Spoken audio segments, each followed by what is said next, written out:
السلام عليكم ورحمة الله وبركاته، أهلا بيكم في قناة طلباتك أوامر مع دنيا رزق على اليوتيوب. حبايب قلبي بتوحشوني جدا. النهاردة هنعمل مع بعض طريقة حلوة قوي للبتنجان، هتعجب كل اللي هيدوقها وكل اللي هيجربها. الطريقة مختلفة عن الطرق التقليدية اللي احنا بنعملها. طبعا في ناس كتيرة بتحب البتنجان، لكن المشكلة لما بيعملوا البتنجان المقلي بيكون شارب زيت، يعني بيبقى تقيل على المعدة، وفي ناس كتيرة ما بتحبوش. والناس بقى زهقت من الطرق التقليدية. أنا هاقول لكم على طريقة حلوة قوي هتعجبكم جدا، أنا متأكدة إن شاء الله. تنفع بقى في الفطار وتنفع للغدا وتنفع للعشاء، يعني هتمشي مع كل الوجبات. وسهلة وبسيطة جدا في تحضيرها، ما بتاخدش وقت، لكن مختلفة ويعني فيها تغيير كتير عن الطرق التقليدية اللي احنا عارفينها. يلا بينا نسمي الله ونصلي على الرسول ونشوف البتنجان بتاعنا اللي طعمه جميل جدا جدا جدا وهيعجبكم عبارة عن ايه وبنعمله ازاي. بصوا حبايبي، انا هنا معايا تقريبا بتنجانتين قطعتهم حلقات كده زي ما انتوا شايفين، وحطيتهم في ميه وملح. خلاص اهمت قطعتهم حلقات مدوره وحطيتهم في ميه وملح. نقعتهم حوالي نص ساعه كده، وبحط عليهم الطبق كده زي ما انتوا كنتوا شايفين في بدايه الفيديو علشان يغطس البتنجان جوه الميه. بصوا الميه طلعت اللون اسود اهوت، واي مراره بتبقى موجوده بتطلع في الميه بتاعه البتنجان. هنفضي بقى المية من عليه اهو، زي ما قلت لكم الطبق كنت بحطه عليه كده علشان تغطسه في قلب المية من جوه. تعالوا بقى نشوف هنعمل مع بعض طريقتنا ازاي. البتنجان بقى بأي كوبايات عندك او اي قطعات زي كده. طبعا هناخد كل بتنجانة هناخد لها الكوباية اللي على قدها، هنعمل بيها حلقة كده في قلب يعني هنفضي قلب البتنجانة. بصوا اهو كده، يعني دي حلقة صغيرة، جبت لها هنا قطعة صغيرة واخدت القلب بتاع البتنجانة وعملت حلقة كده مفرغة من البتنجان. دي عشان كبيرة شوية، فجبت لها المج الكبير ده اهو. سهلة وبسيطة خالص، وممكن كمان تعمليها بطرف السكينة كده، تلف طرف السكينة داير ما يدور في البتنجانة، هتفضيها بالشكل ده. بس اهم حاجة ان هي متتقطعش منك وتكون حلقة مدورة كده زي ما انتي شايفة. ودي واحدة تانية اهي، يعني انا جبت كل كوباية على قد الحلقة بتاعتها علشان ما تكونش صغيرة قوي عليها ولا كبيرة قوي. خلاص انا هخلص بقى المقدار بتاعي ده، وزي ما انتوا شايفين الحلقات كده مدورة وسايبة فيها جزء صغير من البتنجان. ده بعد ما خلصت كل كمية البتنجان بتاعتي، طلعت القلب بتاعها اهو، وديت الحلقات بتاعت البتنجان المتفرغة الفاضية. هنعمل ايه بقى؟ هنمسك قلب البتنجان هنقطعه كريهات او مربعات صغيرة خالص كده اهو زي ما انتوا شايفين. بصوا مربعات صغننة خالص، اهم حاجة تكون رفيعة وصغيرة. بصوا مربعات صغنونة خالص. هنقطع واحدة كمان اوريكم هي صغيرة خالص. هخلص كل الكمية وبعد كده نشوف هنعمل مع بعض ايه. في طاسة على النار بقى فيها تقريبا معلقتين زيت او معلقتين ونص كده. جبت بصلاية متوسطة مقطعاها تقطيع صغير أو فرمها في الكبة، ومعايا 3 فصوص متوسطين من التوم. خلاص يبقى الطاسة فيها تقريبا 3 معالق من الزيت، نزلت عليهم ببصلاية متوسطة متقطعة ناعم أو يعني مضروبة في الكبة، وعليهم 3 فصوص من التوم مهروسين. طبعا أنا هرستهم هنا بالهراسة بتاعة التوم، وهنقلب المقدار ده مع بعضه تقليبة بسيطة كده في الزيت. وبعد كده هنزل عليهم بتقريبا 3 قرون من الفلفل الألوان.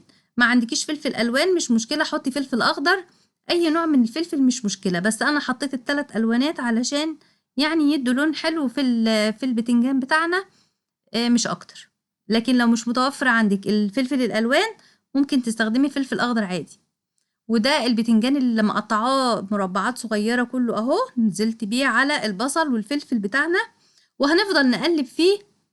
ما بنحطش عليه بقى مية ولا اي حاجة، هو بيستوي، البتنجان بينزل مية وبيستوي لوحده لحد ما تتأكدي ان هو شوية بشوية هتلاقيه بيدبل معاكي وبيستوي. طبعا هتتأكدي لما تمسكي مكعب او مكعبين من البتنجان وتلاقيهم استووا كده خلاص. معلش بقى وانا بصور لقيت الكاميرا ما بتصورش، فكنت حطيت التوابل، بس انا هعيدها معاكم كلها واحدة بواحدة. حطيت نص معلقة صغيرة من الشطة، ونص معلقة صغيرة من البابريكا، المعلقة الصغيرة اللي انا مستخدماها دي، ونص معلقة صغيرة من الكزبرة المطحونة، ونص معلقة صغيرة من الكمون، وطبعا بيضة في الأول، ونص معلقة فلفل أسود. وأنا هكتب لكم كل المقادير دي في صندوق الوصف أو في آخر الفيديو زي ما احنا متعودين. يبقى معايا بيضة وحطيت عليها نص معلقة من الكمون، نص معلقة من الفلفل الأسود، نص معلقة من البابريكا، نص معلقة من الشطة، ونص معلقة من الكزبرة المطحونة، وبيضة حباية بيض. وحطيت ملح طبعا، ودول 3 معالق صغيرين من الدقيق أو الطحين، الدقيق الأبيض العادي اللي احنا بنستخدمه في الكيكة وفي الحاجات دي. هنقلب بقى الدقيق مع البيض مع التوابل بتاعتنا. انا حطيت بيضة واحدة، ومعلش انا بتأسف للمرة التانية، الفيديو للأسف وانا بصور لقيت التليفون مش بيصور، يعني معلش غصب عني. وهنا في الاخر حطيت معلقة صغيرة من التوم البودر، ودي اختياري، اللي عاوز يحطها يحطها، اللي مش عايز بلاش. هنقلب الخليط مع بعضه كويس لحد ما تمتزج البيضة اللي احنا حطيناها مع التوابل مع الملح مع كل حاجة. بتجيبي بقى صينية ألمونيوم أو أي نوع صينية عندك، وبتفرشيه بورق الزبدة. ولو مش متوفر عندك ورق الزبدة مفيش مشكلة خالص، ممكن تدهني الصينية زيت وتحطي البتنجان سواء كده أو كده. أنا دهنت الورقة بالزيت خلاص. يبقى بتجيبي معلقة صغيرة من الزيت وبتدهنيها، بتدهني بيها الورقة، وبتبدأي تحطي حلقات البتنجان وتاخدي من الخليط بتاعك وتعبي فيها كده، تملي الحلقات بتاعتك بالخليط بتاع البتنجان خلاص. يبقى بقول لك لو مش موجودة عندك ورقة الزبدة خلاص مفيش مشكلة. بعد ما خلصت دهنت الوش بخفيفة كده. هنسويها ازاي؟ بندخلها الفرن على درجة حرارة 180 أو 190 في الرف اللي في النص. هتستوي من فوق ومن تحت زي ما انتوا شايفين كده. هي كده استوت، بس الوش بتاعها لسه ما استواش. بطلعها وبرش عليها شوية من الجبنة الموتزاريلا، وبدخلها الفرن علشان الجبنة تسيح بس على الوش. لو انت ما عندكيش الجبنة الموتزاريلا، بعد ما بتستوي بتطلعيها من خلاص، وبتطلعيها للشواية وشها يحمر من فوق، وبيبقى زي البتنجان المقلي بس بطريقة حلوة مش شارب زيت خالص. انا طبعا حطيته هنا مع شوية طماطم مخللين وشوية كشري اصفر، وده البتنجان بتاعنا اهو. وهقولك تاني على طريقة تانية للتسوية لو مش عايزة تعمليه في الفرن. في أي طاسة تيفال بتمسكي حلقات البتنجان وتحطيها في الطاسة، وتبدأي تشوحيها كده على كل يعني وش من الوشوش بتاعته أو كل جنب من الأجناب بتاعة البتنجانة حوالي نص دقيقة.